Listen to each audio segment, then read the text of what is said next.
All right, so what's up, Coach Sutton? What we talking about today?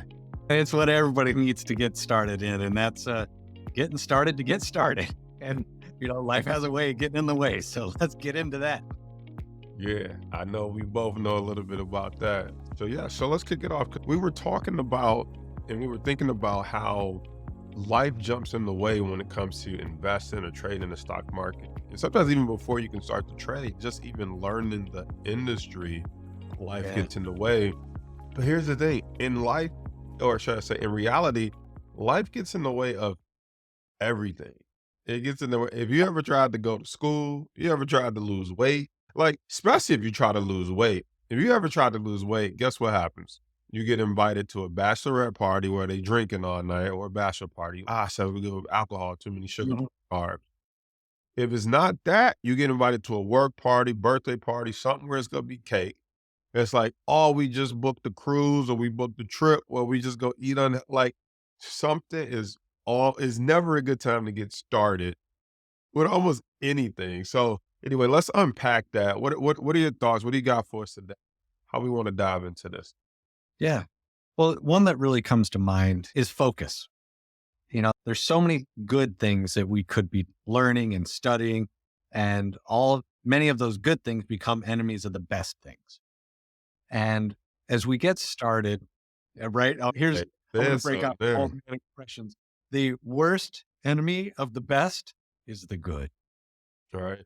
Reminds me of the book I got on the shelf, Good to Great, right? And in that book, they say the enemy of great is good, because sometimes it's just good enough. Yep. And so when it comes to starting out in education in the stock market, is where do you focus? Where do you get started? Like, what are the prioritization? Because in my experience in coaching is people think that there's this super amazing indicator that's going to make all the difference. They're like, oh, I want to hear about the gamma on the delta of the option movement. And it's like, man, let's get really good at support and resistance. Let's get really good at connecting the dots, because there's no shortcut to this. And there is not some secret strategy or some secret indicator on the back end of all of this. So if I could give one important element here, it's focusing on the right things in the right sequence. So as you have taught thousands of people this, Coach Brown, where would you say, hey, focus here, get started here, and knock out these top things? Where would you put them? Their focus should really be in the unsexy. And it's unsexy to be like, hey, don't trade when you first get started. Learn the industry or practice, right? We say practice. So when you think about it, the first thing most people should do is practice. They should practice trading before they put real money down. But you're like, yeah, Jason Brown, but where should they focus? Well, they should focus on practice. But here's the problem. It's kind of like playing golf. You could practice all you want, but if you're practicing a bad swing, then you're practicing the wrong thing. So we got to take a step back and say, how do I know what to practice and if I'm practicing the right thing? Because you could be practicing bad behavior. And so the first thing most people should focus on is really learning what are the behaviors of winners? What are the behaviors of traders who are successful, investors who are successful?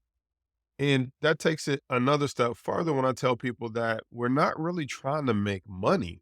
Like, wait. Well, I thought I tuned in this 5 Year Millionaire podcast, isn't it? And it teach me how to become a millionaire in 5 years. It's like, yes, but we're not in the game of trying to become a millionaire in 5 years. We're in the game of trying to find the right trades over the next 5 years. And in order to find the right trades, you have to get really good first at understanding and reading the charts and determining the best time to buy and sell, or should I say, the low risk, high reward time to buy and sell. And so that's the first thing that people should focus on, which is like, how do I read the stock charts and how do I determine when to buy, when to sell at the low risk, high reward time? Now, somebody listening to this might say, well, I heard I should focus on fundamentals. Why is the stock going up? Why is the stock going down? The reason I don't think fundamentals should be first, unless you're a long-term investor, long term, 5, 10, 20 years, because it usually takes that long for a fundamentalist to be right. Fundamentals don't play out in 30, 60, 90 days or a year that often. It's like over time, when we capture market share, this should be our valuation. But even over time, the whether it's long term or short term, the chart is going to tell you if they're fundamentally headed in the right way. The chart is going to tell you if the fundamentals are, I won't say if they're good, but if there's an indicator that they could be good. And so, what I'm simply saying is, if you think about the weather, all I need to know is that I look at my weather map and it says an 80% chance of rain outside. Then I can go say, well, what kind of cloud is it? Is it a cumulus cloud or a stratus cloud? Is it a cirrus cloud? And what's the precipitation? Like, that is what fundamentals is. And I'm not knocking fundamentals. It's like right now, I looked at my app, I read the chart. The chart said 80% chance of rain. Then I can go find out why it's raining. But what do you need to get good at? Knowing how to read the weather map. And so you need to get good at learning, or what should you focus on in the beginning, which is reading the stock market weather map to figure out if the sun is about to shine or if it's about to rain on your bank account or rain on the stock that you just picked. But the good news is, while you're focusing or learning that out the gate, you don't have to learn it with real money.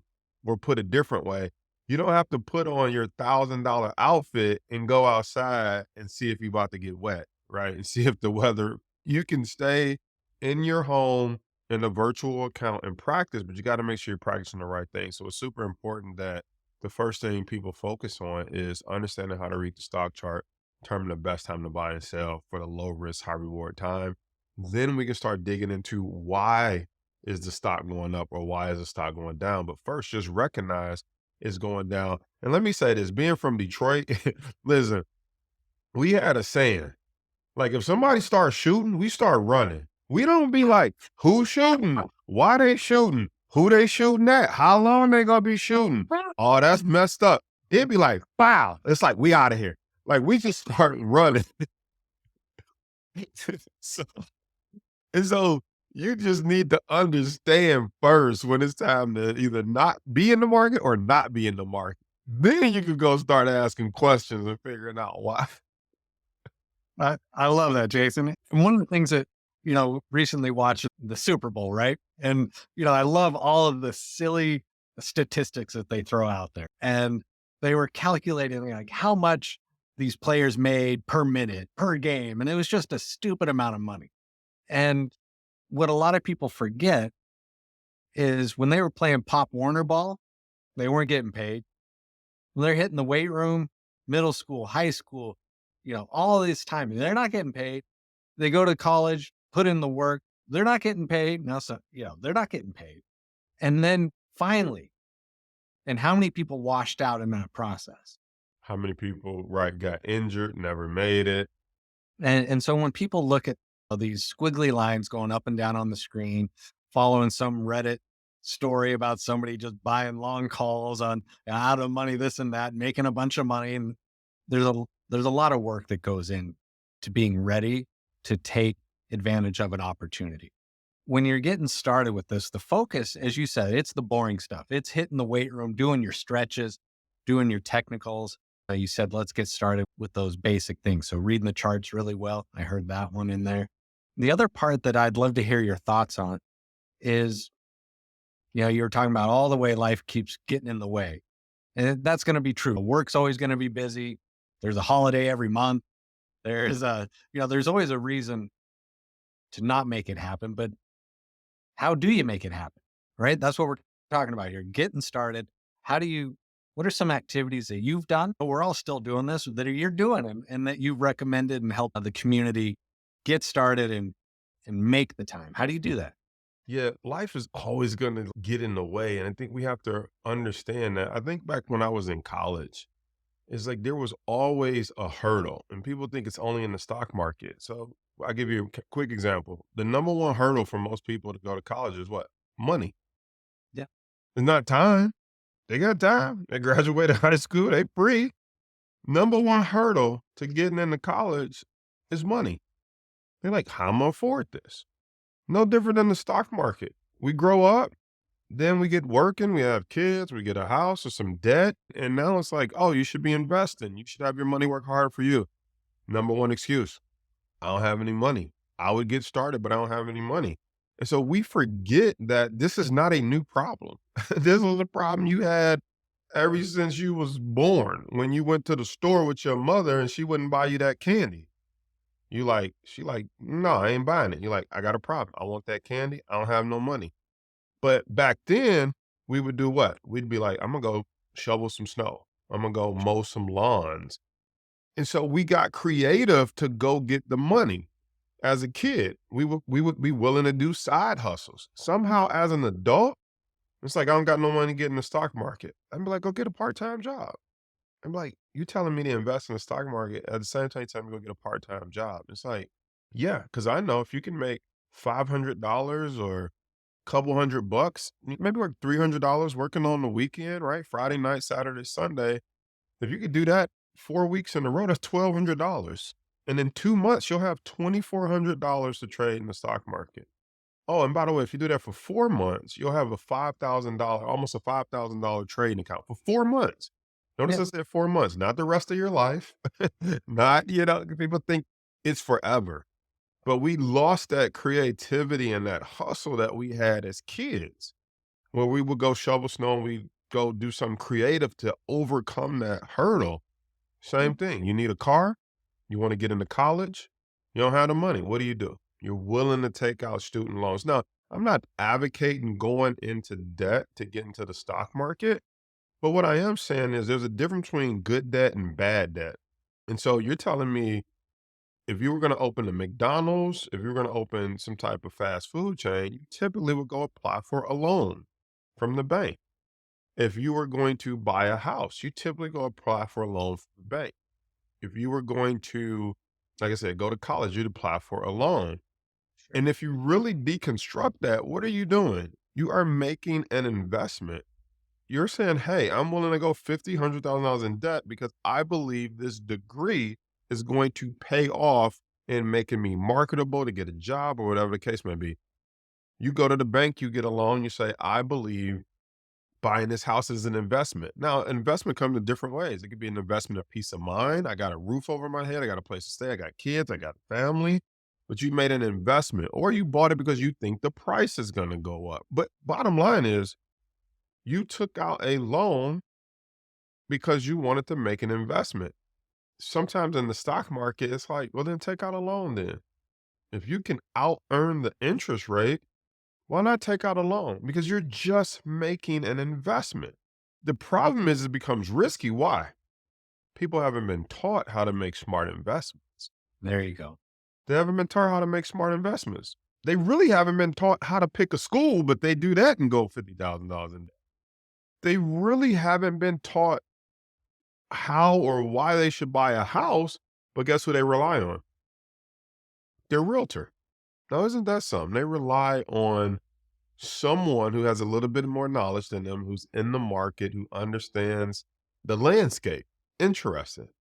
When it comes to picking a college, who do you rely on? Hopefully your parents went to college. You say, hey, is this a good school? You rely on your guidance counselor at school. You rely on your support, your network. You do some research. Here's what I like about that school. All of a sudden, when it comes to the stock market, we lose all of those skills. We lose all those skills. And so what I'm saying is there will always be a hurdle in life, whether it's I don't have the money. What did we do as kids? We got resourceful. If it's I don't have money as adult, what did you do? You borrowed it. Right. And so we always figured out a way to get involved with what we want to do. It's just somehow when it comes to the stock market, we freeze. Now, the other hurdle you said is that life happens is you think about time. Always. People are like, I don't got the time to learn that. And then the question is like, well, what are you doing with your time? Because I used to have to ask myself that. I'm like, what am I doing with my time? If I don't like my life right now, I don't like my current finances, what am I doing with my time? I don't like my job. I don't like my life. I don't like my finances. It's like, then why are you spending your time going deeper into those categories that you don't like, right? And so it's like everybody always says, right? We got the same 24 hours in the day. You have to figure out how to make time. And not unfortunately, the reality, I should say, is that comes at the cost of what? Going to bed later, waking up earlier. Those are your only two options. If you're like, but I gotta work a job, okay, fair enough. So you either go to bed later because you stayed up learning the stock market, or you can get up earlier because you learned about the stock market. Which one? Now we all forget, when we went to school, if there was a basketball game, we like, I'm going to bed a little bit later. If it was prom night, I'm going to bed a little bit later. If it was your wedding night, I'm going to bed a little bit later. If your boss said these reports got to be due tomorrow, I'm going to bed a little bit later. I'm pulling the all-nighter. Studying in college, what would we do? I'm studying all night. I'm pulling the all-nighter. Let's get some pizza. Let's get some caffeine. And so we don't lack the capacity to find the answer to the solution. We don't lack the capacity to overcome the hurdles that life throws at us. We just choose as adults to use those excuses to stay safe. We just use those excuses to stay safe. And so when you say, hey, Jason Brown, what did you do? I just chose to get uncomfortable. I'm like, I'm about to walk around with bags under my eyes. I'm about to walk around highly caffeinated. I'm probably about to be a little bit overweight, but not because I'm want to be, because I don't have time to cook, because you usually have to sacrifice somewhere. And I remember when I would stay up late, I'm eating snacks through the night. Like I didn't have time to work out, but I knew if I could get on the other side of my money working for me, I would have time to work out. I would have time to buy the healthier food. So I knew that even that was temporary. But the point I'm trying to stress to people was like, life is going to happen. What are the sacrifices that you're going to make in spite of? Because there is no success without sacrifice. There's no pity gods coming down saying, oh, look at you. You don't have enough hours to sleep. Give him an extra 5 hours in his night, right? Oh, look at you. You don't have any money. You know what? This is a good young lady. Give her an extra 10,000 to start her investment. There's no pity gods. There's no pity gods on your side, all right? There's only you in the mirror staring back at you saying, this is the cards we dealt. What we gonna do? And I think part of that process of what we're going to do is being realistic and being kind to yourself. So what I mean by this is you pull an all-nighter, that's not really sustainable. You did it for a set period of time, you cranked it out. With this learning process, let's be realistic with what we can accomplish with the resources that we have available. Something like that would be, hey, I may not be able to dedicate 5 hours a day to charting, but I could do an hour. It's maybe I've got television in the background. I like watching sports. Well, heck, there's only so many minutes of action going on and a whole lot of commercials. Maybe you just add that into your routine. Okay, I need to unwind, but I could do some charting while the television's on. Maybe you got to commute. This podcast, right? We will publish this, put it in your earbuds and take it. Just look for those gaps within the day that you can supplement. You're eating lunch. You don't want to have that same conversation with that same coworker again. Hey, let's add some education in during your lunch break. So it doesn't have to be something wild, doesn't have to be the all-nighter. That'll happen, from occasion. But sustainability, because it's a marathon. You're not going to learn all this overnight. You're not going to have one trade that's going to save your world. It has to be predictable, repeatable patterns. It has to be sustainable. So as I'm thinking about what is it that we need to do to get started, because life will continue to throw obstacles, those same 24 hours in a day. We all have constraints. I remember as I was coming up, you're like, if I ever made this amount of money, I'd have it all figured out. And like, you make that amount of money and you still got the same problem. You just have more zeros to deal with the same stuff. You didn't solve money. Like they just got bigger. So it's always going to be there. So this process, as we train ourselves and we coach, it's like, as we get started, focus on the most important things first. There's going to be many things that you can learn that are good to learn that will come later, but they are not going to move the needle initially. You're also not going to get paid to play in the Super Bowl if it's your first time running out onto the field. You got to do your Pop Warner. You got to do the work when nobody's looking and nobody's getting paid.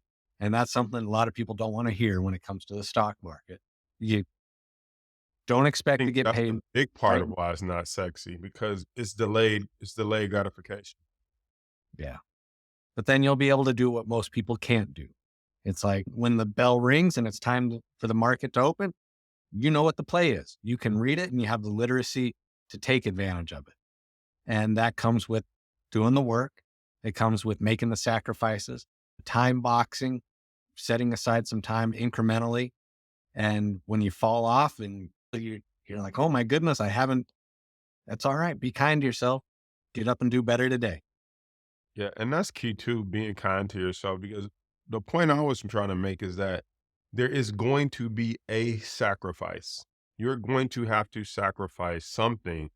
But I want people listening to remember that you've already learned how to sacrifice from such a young Yeah. age, right? From wanting that candy in the store and can't get it, you've learned how to sacrifice. From going to school, pulling all-nighters, or not going to the game, or what you've learned how to sacrifice. You've also learned how to be resourceful as well, whether that's loans, whether that's side hustling, shoveling snow, driving Uber now in this gig economy. You've already learned that stuff. So it's not like there's some massive thing that you're not capable of. I think the thing I want people the thing I want you listening to this to think is like, I am 100% capable. None of that is out like, wow, getting a little side hustle is not outside your realm. Going to bed an hour late, waking up an hour earlier is not outside of the realm of possible. We know you're human. You can't not sleep. Well, if you shave 30 minutes off the back and the front end, you just created an hour to learn charting or get into the game. And you said something too that you said operate within the margins, right? If we get even more tactical, that was one of the things I did. Everyone who knows me knows when they used to get in my car, I would have a CD playing. We used to call it University on Wheels. I was in network marketing. We call it University on Wheels. So like we wouldn't listen to music in the car. I would listen to a stock market CD. I would listen to some personal development CD back when CDs were popular right now. Now it's like on iTunes or YouTube. But like I would listen to some personal development while I was driving because that was my time. Uh, I'll never forget this too. I had Think and Grow Rich. Yeah. I tell people like use your lunch break, but I used to take my lunch break sometimes and go like stand in line at Panera Bread or whatever. But the line used to be long because everybody went there for lunch. I realized like I'm standing here 10, 15 minutes of an hour lunch just waiting to get up there to put the order in. Then when I get the order, it's been another 5 minutes. I drive back to the store to eat. I got 30 minutes to eat. I used to take my books with me. I had Think and Grow Rich, and I would be like, how many pages can I read in 20 minutes while I'm standing in line? You realize every day, if I was to eat out for lunch, I was getting 20 minutes, I was reading an hour's worth of a book at the end of a 5-day work week just by waiting in line to get for my food to get ready. And so, but that was a sacrifice because you're like, I don't want to read a book while I'm saying, but look, this ain't about what you don't want to do. It's about what are you going to do? What are you willing to do to sacrifice to get to your goals? And there's those little margins within our day that, like you said, it doesn't have to be these extreme sacrifices, but there is going to be some sacrifice in order to get to your dreams and goals. And then on the opposite side, on the money end, I looked at how much I was spending taking girls out to date or just going out myself to park. I'm like, okay, they charge me that much for parking, that much for drinks, that much for cover to get in. You being spent $100 a week. I'm like, we do that once a week. I'm like, if I just cut back on that, There you go. $400 in a month. So I'm like, okay, in 3 months, I got 1,200 to invest just in 3 months. Now, people be like, 3 months, that's a long time. But when you think about it, you're like, dude, that's 1/4 of the year. Boom, you got a $1,200 trading account. And so life is go throw stuff at us, especially, and I think we got to touch on this. I don't know if you was going to go here or not, but we got to touch on having a family because that's a real thing, right? Yeah. If you got a family, you got demands of a wife, you got demands of kids, demands of a husband or significant other, whatever that means to you. You might even have demands of having a dog. Okay. I went to my dentist and she was just telling me about how like her dog had to have something that cost $1,200. And last time the dog had something that cost $2,000. Right. So and then she had to stay up with the dog all night and feed it, make sure like put it in the kennel and like we understand that you have demands of life. But it's like Rich Dad Poor Dad said. He's like, one person say, I can't be rich because I have you kids. Another person says, I must be rich because I have you kids. And it's that mindset of saying, I know I got to be a husband, I got to be a wife, I got to be a son, a daughter, a caretaker to the dog, the cat, whatever. But you also are like, because I love these people and I want to provide for them, how can I make the sacrifices in the margin so that we don't have to live our life scraping, scratching, worrying if we can always get by? Because that's not really doing justice to the people you love or the demands of life that are going to be on you, whether you're broke or rich, to be honest. Like, people get sick, whether you got money or not. The weather changes, whether you got money or not. Guess what? Cars get old and break down, whether you got money or not. All right. So these are things that are just going to happen whether you have money or not. So you might as well put some in place in the margin of your life to where when you look up that 1 hour of reading that book, watching that course, charting those stocks, those hours start to add up. And 6, 12 months from now, you're in a completely different place than you were when you were using your lunch breaks to try to hustle up on some information. Perfect. That that's a great spot, Jason. I love it. I love the action items here. Focus on the most important things. Time box, make time for what's important. Take care of yourself. Be kind to yourself. Be kind to yourself. That's a big one. Be kind to yourself, Mhm. guys. And do Right. the work when nobody's looking In the and era keep of building. social media, it's so easy to not be kind to yourself. Everybody else got it figured out but you. Just remember you on your own path, on your own time, with a similar struggle. You don't have the same struggle as somebody else, but you got a similar struggle. But that struggle is yours to figure out how to conquer and overcome. Wait, like, hey, look, that's it. We done. Right. I think that's a great spot, Jason. That was some I think there's a lot for people to work through on that. I know I've worked through and continue to work through each one of those challenges. And I think we're all working on it together. And it's nice to know that other people have found a path, found some little tweaks, little ways to get through those. And it helps to get that coaching and affirmation that you're not the only one going through the tough times, trying to scratch it out. Cause we, that's life. we still going through it. So as we wrap up, let us know, what are you willing to sacrifice to get to your dreams and goals? And it doesn't have to be something huge, some big sacrifice, but what micro sacrifice or micro commitment, right? There's two different ways to look at it. I'm either making a micro sacrifice or I'm making a micro commitment that I'm going to use my lunch breaks different. I'm going to use my sleep time different. And I'm going to commit to, because sacrifice, like I'm giving something up. But commitment's like I'm committing to use that 1 hour of sleep differently. There you go. So however you need to talk to yourself, what sacrifice are you willing to make or what micro commitment are you willing to make to get towards your dream and goal? So it's 5 Year Millionaire Podcast, Coach Sutton, Coach Brown. We're signing off saying, remember, you never go broke taking the profit. See you on the next episode.